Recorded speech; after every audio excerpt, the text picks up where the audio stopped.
ये बताइए 10 सालों में तुमने कितना बदलता भारत देखा? भैया मैंने तो सब कुछ देखा जो आज तक देखा ही नहीं। विश्व पटल पे हमारी वो छवि बन चुकी है जो आज तक हम जान लीजिए अपनी अंतरात्मा को कुरेदते थे। आज मोदी जी की वजह से जो इस्लामिक कंट्री में जाके मंदिर जैसे चीज़ों का निर्माण करवाते हैं, हाँ ये बहुत बड़ी चीज़ है। और हमारे यहाँ तो उन्होंने बहुत सारे ऐसे इंडिया में काम किए हैं, लेकिन जिसका नज़रिया ही निगेटिव हो, नकारात्मक विचार वाला हो, उसके विचारों को शुद्ध करना हमारे बस का काम नहीं है। ऐसे पप्पू के लिए हम कहेंगे कि पहले घर बसाओ, पहले पारिवारिक सुख लो, वरना कभी ऐसे ही अल्लाह को प्यारे हो या खुदा को प्यारे हो जाओगे।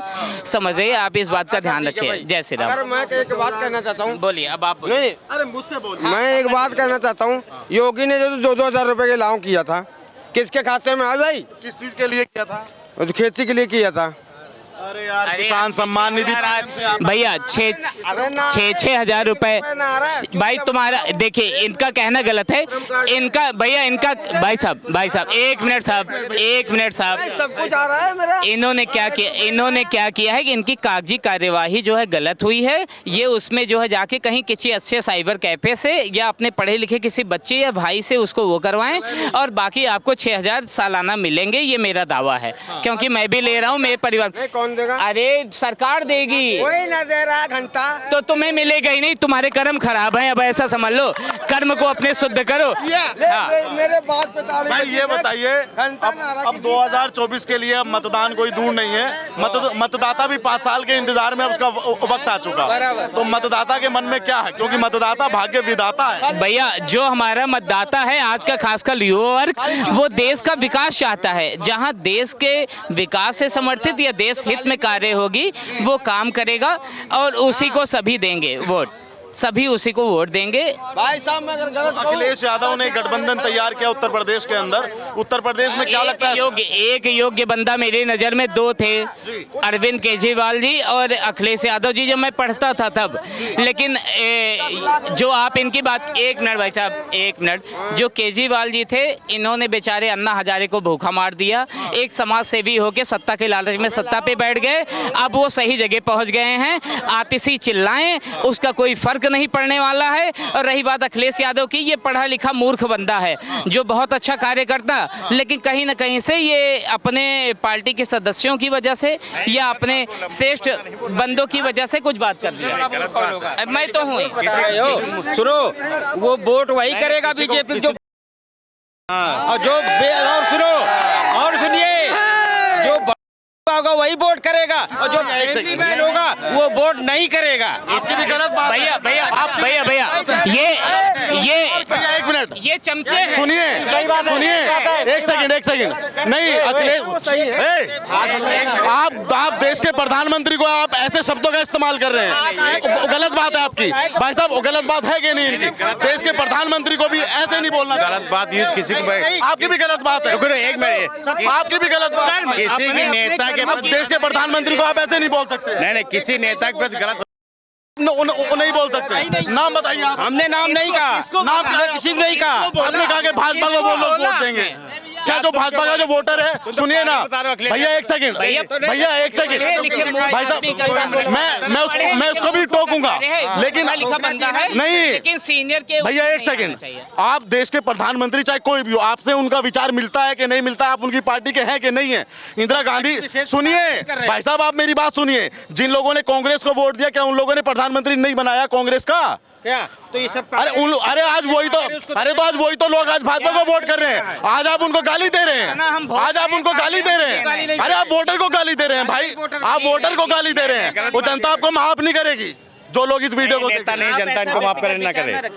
हाँ भाई, ये जो युवा वोट देंगे सिर्फ अपने जो उस पे रोजगार अगर नहीं मिलेगा, युवा क्या करेंगे बताइए? आखिर में 4 साल तो खूब रोजगार की बात हुई, 10 साल तो खूब रोजगार की बात तो क्यों रही? रोजगार मिलना भी चाहिए। सुनिए यार भैया, मेरी बात तो सुनो पहले। 5 साल रोजगार, सुरक्षा, सरकार ने क्या काम किए, इन सब पे बात हुई। अब तो वोट का समय आ चुका। जो कोई परेशान होगा भाई, वो अपना वोट बदल देगा, जिसका जैसा मन होगा। हाँ भाई, रोजगार मेन मुद्दा।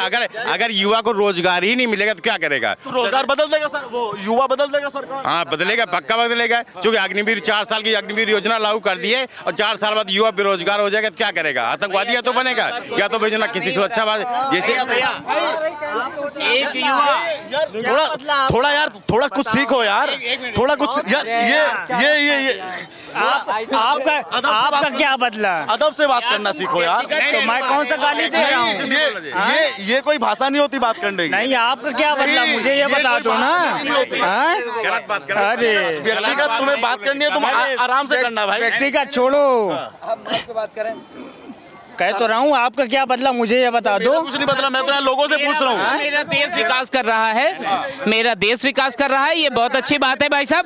और भाई तुम्हारी नजर में नहीं होगा, तुम सुनो, तुम नेगेटिव सोचने वाले भाई साहब, सुनो, तुम नेगेटिव सोचने वाले हो। आप ये समझिए, अगर आप विचार रखने के पूरे तरीके से आजाद हैं भाई साहब, आप विकास यार थोड़ा तुम तो टोंट कर रहे हो यार। अच्छे कार्य हुए हैं। तुम्हारा नजरिया आधी गिलास भरे को खाली देखने का है, तो उसको जब आप भरा देखोगे तब अच्छा होगा। इतना ही है ना। आप बताइए आपका क्या नाम भाई? बाकी आप उल्लेख करो। हमसे बात करिए। प्रकाश आप डालिए। क्या नाम है आपका? खुला वो कर रहे हो बस उतना, वही क्या नाम? बस उतना ही वो देखो। अरे क्या नाम है?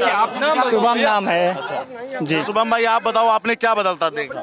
मैंने कुछ नहीं देखा, कुछ अच्छा बुरा कुछ तो बदला होगा यार। कुछ नहीं देखा मैंने। पहले उधर से आते थे, कह रहे हैं ना, नहीं ये गलत बात है, कोई कुछ नहीं। मैं सुनना चाहता हूँ कौन किसका क्या वो है। अच्छा। बाकी मैं कहूँगा कुछ नहीं। कहना पड़ेगा, वोट देना पड़ेगा। बात करना चाहता हूँ। देखिए देखिए अगर किसी बात करेगा मैं बात कर पाऊंगा और तुम सारे बोलोगे कोई बात नहीं होगी। तो अगर बताएं किसी भी नेता के प्रति अभद्र टिप्पणी पहली बार नहीं करनी चाहिए। और दूसरी बात जो है, जो भी विकास हुआ, ये नहीं कह सकते विकास नहीं हुआ, विकास हुआ, मगर जो है जो युवाओं को मेन पॉइंट है रोजगार का। बिल्कुल मैं आपकी बात से सहमत हूँ भाई साहब। रोजगार से, महंगाई से भी हल्का सा परेशान इंक्रीजमेंट दोनों चीज में हुआ है, बेरोजगारी में भी और उसमें।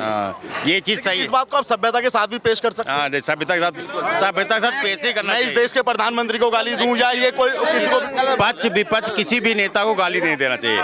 जो भी आपकी बात हाँ ये इस बार क्या लगता है, इस बार सरकार का कुछ नहीं, सरकार देखो हो सकता आ जाए, मगर हम ये नहीं कह सकते। मगर ये कह दो कि हो सकता है। नहीं वो आनी है, ये कह रहे हो सकता है। अरे वो आनी है। आपकी बार 400 पार, बेरोजगारी पे आपकी बार 400 पार। अरे कौन बोल रहे थे आप बेरोजगार? हम तो बेरोजगार नहीं, आप बेरोजगार है नहीं कोई। ये बेरोजगार है भैया, रेशम साहब है। चलो चले।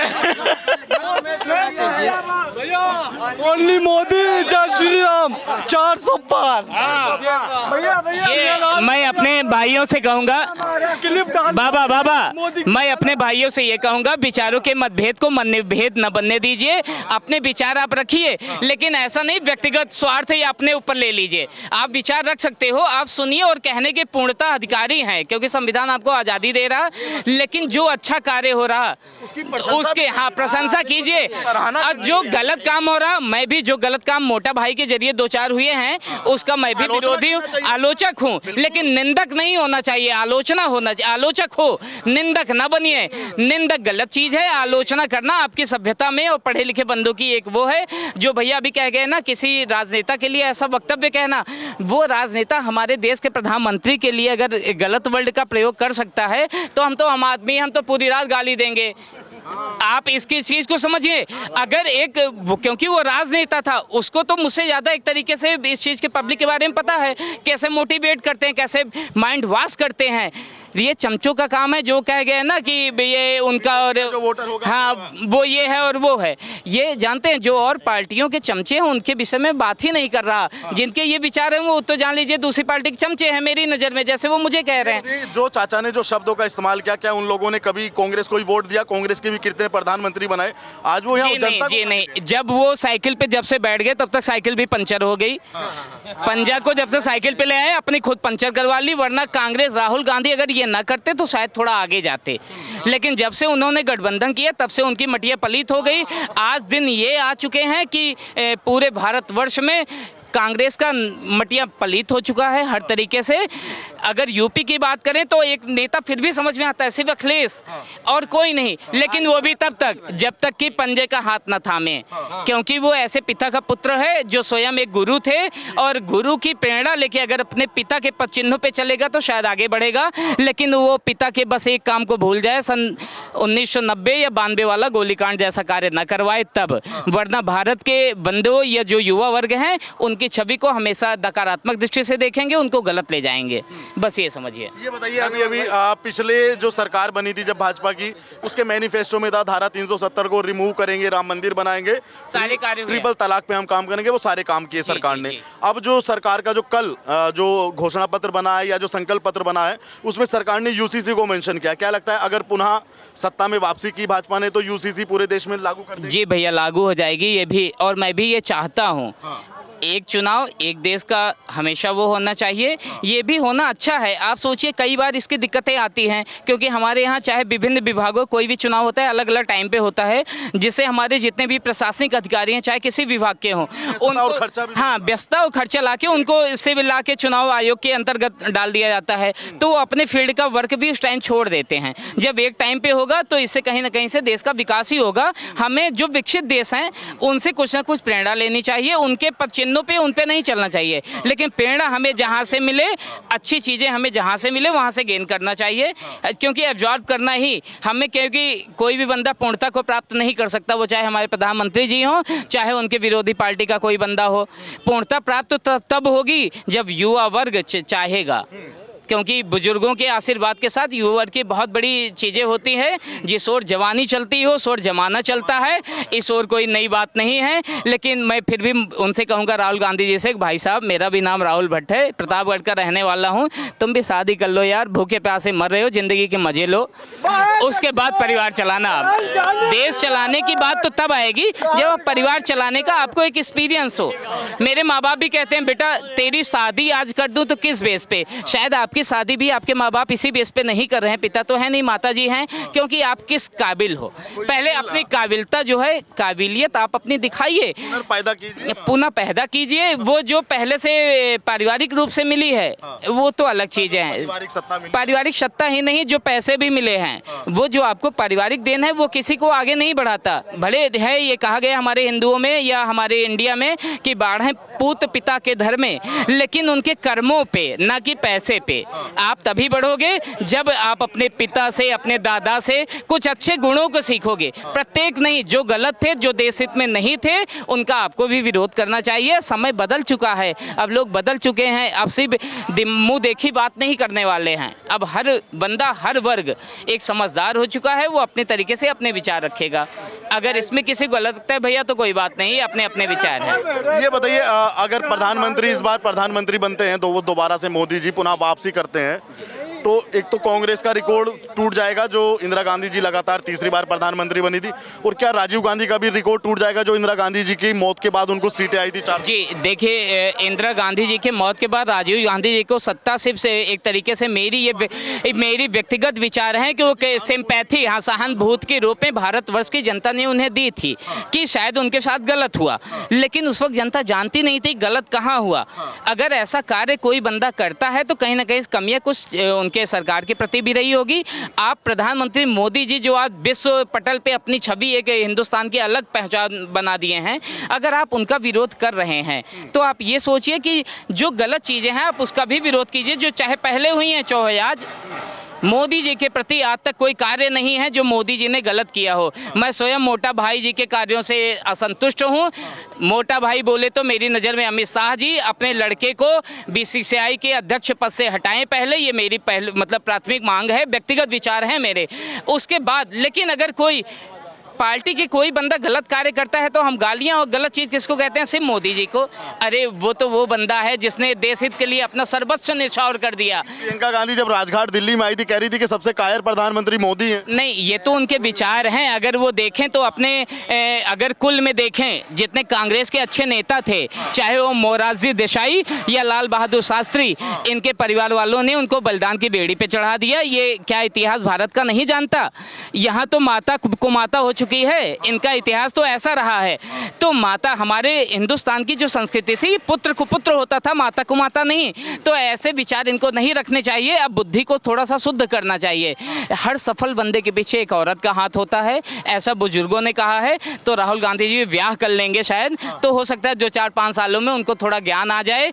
परिवार कैसे चलाना है, देश चलाने की सत्ता हम तब उनके हाथों में देने के लिए तैयार होंगे, वरना अभी तो मोदी जी और इसके बाद योगी बाबा। ये बताइए, मेरे तरफ रणदीप सुरजेवाला एक कांग्रेस के प्रवक्ता हैं, हरियाणा के रहने वाले हैं। जैसे अभी ये चाचा बोले कि भाई जो वो योगी मोदी को वोट करेगा, ऐसे ही रणदीप सुरजेवाला ने बोल दिया था कि जो राक्षस होगा वो बीजेपी को वोट करेगा। तो क्या कांग्रेस ऊपर से लेकर नीचे तक सारे कार्यकर्ता, सारे लोग ऐसे हैं? भैया ये उनके विचार हैं, सारे बंदे ऐसे नहीं हैं, लेकिन कभी कभी होता क्या ना, तो कभी कभी ऐसा ही लगता है कि सुरजेवाला से लेके एक आम आदमी तक ऐसी भाषा का इस्तेमाल नहीं। इसका एक कारण है भैया, कांग्रेस के जो अनुयायी रहे हैं या इनके परिवार के जो भी बंदे रहे हैं, उन्होंने क्या हुआ है ना, उनके दिमाग में सिर्फ बात वो चलती है, बनेगा वही जो अम्मा चाहेगी। तो जब तक अम्मा की बातों को नहीं ले आया जाएगा, इटली के कहीं से लाके किसी को भारत की सामग्री बना देना, वो उस वक्त की मांग थी। लेकिन आज भारत का, हिंदुस्तान की जनता जाग चुकी है। आप यहाँ पे कुछ सीखिए भारत के लोगों से। यहाँ की संस्कृति और संस्कार को अगर आप अंगीभूत नहीं करते हैं तो आप जीवन में प्रगति के मार्ग पे कभी नहीं चल सकते हैं। सत्ता तो छोड़ दीजिए, हो सकता है आपके परिवार के बंदे भी आप मार के बाहर भगा दें। इस चीज़ का ध्यान रखना चाहिए राहुल गांधी जी को भी और सुरजेवाला को भी, क्योंकि देश हित से जहां आप थोड़ा सा भटके वहीं आपकी छवि गड़बड़ हो गई। ये बताइए, अब एक ऐसा परसेप्शन बन गया कि कांग्रेस को देश के हित में लोग बहुत कम सोचते हैं कि कांग्रेस ने देश का हित बहुत किया। नहीं भैया, किया है। आपसे बताऊं, कांग्रेस ने बहुत सारे कार्य किए हैं, क्योंकि आज़ादी के बाद से जो कार्य था वो सारे कांग्रेस की सत्ता हाथ में थी, उनके पास पैसा था। उनके लोगों को शक होता है कांग्रेस, शक इसलिए होता है कि शुरू में पैसा उन्होंने लगाया है कहीं ना कहीं से, क्योंकि गुलामी के टाइम पे भारत बहुत वो था। जिस टाइम भारत के वर्ष का बंदा, एक एक गरीब आदमी रोटी खाने को तरसता था, उस वक्त हमारे प्रधानमंत्री प्रथम कैम्ब्रिज विश्वविद्यालय में पढ़ते थे। 5 गेटों पे 5 इनकी गाड़ियां जाती थी, पिताजी भेजते थे। तो ये उस रईस बाप की औलाद हैं, इनके यहाँ पैसे कमी थी नहीं। उसी पैसे के जोर पे इन्होंने सत्ता भी हासिल की है और आगे भी कुछ टाइम तक ये रहे हैं। लेकिन आज समय बदल चुका है, आज बंदे समझदार हो चुके हैं। आज किसी के दी हुई उस पे नहीं जीना चाहते। हर नागरिक अपने वोट का अधिकार जानता है कि हम वोट किसको दें जिससे देश का हित हो। एक बात और ये कही जा रही है भाई, अगर चुनाव 4 जून को भाजपा जीत जाती है तो ईवीएम पे रोना बहुत ज्यादा होने। देखिए, ईवीएम पे रोना भैया, अगर ये कोई बंदा ये कहे तो उसको पूछना चाहिए और समझना चाहिए ईवीएम लेके कौन आया है। इंदिरा गांधी जी लेके आई हैं। पहले ये सरकार भी बनी है। हाँ, ईवीएम से पहले वोटिंग विदेशों में होती थी। तो वहाँ पे क्या हुआ कि इंदिरा गांधी जी ने, मैंने ऐसे बुजुर्गों के मुँह से सुनी थी, एक सदस्यली 4-5 लोगों की एक कुछ परिषद को इन्होंने बाहर भेजा, जाके आप इस पर रिसर्च करो कि मामला क्या है। तो वहाँ विदेशों से क्या पता लगा, जो वहाँ के राजनीतिक विशेषज्ञ थे उन्होंने बताया कि ईवीएम से भ्रष्टाचार फैलता है। तो इंदिरा जी ने कहा मैं तो यही चाहती हूँ, ये भारत में ले आओ। तब से भारत में लाके पहली बार इलेक्शन करवाया और स्वयं विजेता हो गई। और बाद में अगर उसी ईवीएम से इलेक्शन हो रहा तो ये सब गलत कहना, इनके अपने विचार हैं। अगर पहले ईवीएम से सारी चीज़ें अच्छी होती थी तो आज गड़बड़ कैसे हो सकती हैं। तो यानी सोच कहीं ना कहीं से वो मोटिवेट किया जा रहा है ना, निगेटिव किसी चीज़ को। ऐसा होता है ना कि हम, जैसे आपसे बताया कि आधी गिलास भरे पानी को कोई नजरिया है, कोई आधा खाली, कोई भरा। तो नजरिया हमें अपने पॉजिटिव रखना चाहिए। भरे ज्यादा देखिए आप लोग और कम जहां कमियां होंगी उनका विरोध कीजिए। लेकिन प्रधानमंत्री मोदी जी के प्रति अगर कोई गलत शब्द या धारणा लगता है तो वो कहीं ना कहीं से मेरे एक तरीके से उनके साथ मुझे भी गाली दे रहा। ठीक है, अगर वो मुझसे बड़े हैं तो मैं सुनने को तैयार हूँ, लेकिन मेरे देश के प्रधानमंत्री जी को ऐसा वक्तव्य कहना वो अच्छा नहीं है एक समझदार व्यक्ति के लिए।